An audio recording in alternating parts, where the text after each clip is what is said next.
The ice mountain is cracking. The glaciers are loosening. The greatest cultural confidence trick since the medieval monastery is dissolving. This week the university's minister, Joe Johnson, said the unsayable, the British 3-year university course, virtually unchanged in 100 years, is absurd and should end.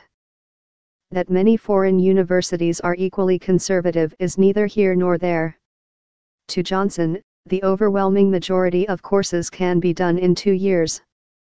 The Internet has transformed or should have transformed both teaching methods and student research.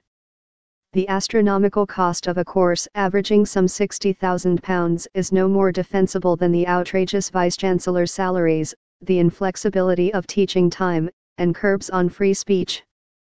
Britain's wiping out of polytechnics in the 1990s and the suppression of 16+ technical education was a disaster. Universities have long resisted attempts at reform by cosseting the children of the establishment in a sort of upmarket finishing school with a vaguely virtuous aura. A hospital makes people well. An army keeps people safe. A court dispenses justice. Some university courses give students a usable skill in medicine, engineering, chemistry, the law. But most, especially in humanities departments, despise such specifics. With a wave of the hand they declare education a good in itself. Many years ago, I attended a celebrated debate at London's Institute of Education between two top educational economists, John Vize and Mark Blagg. The topic was whether a university was a national investment or a vehicle for personal consumption.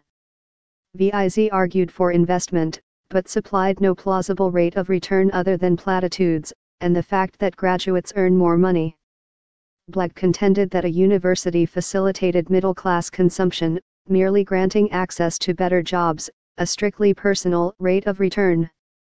Many bright American school leavers now secure acceptance to a top university, then treat it as a ticket of immediate admission to Silicon Valley, cutting out the need for money-wasting college so-called costly signaling. At the same event, I recall an East Asian economist pointing out that spurts in economic growth in Germany and East Asia had preceded, not followed, mass higher education.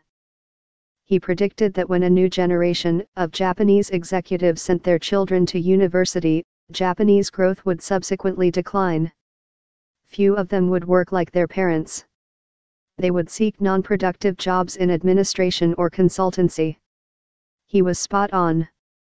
Britain's wiping out of polytechnics in the 1990s and the subsequent suppression of 16+ technical education was a disaster, the result of a long-term cultural disconnect between the Whitehall elite and British industry. It left industry bereft of trained skills and work ethic, and reliant on foreign migrants.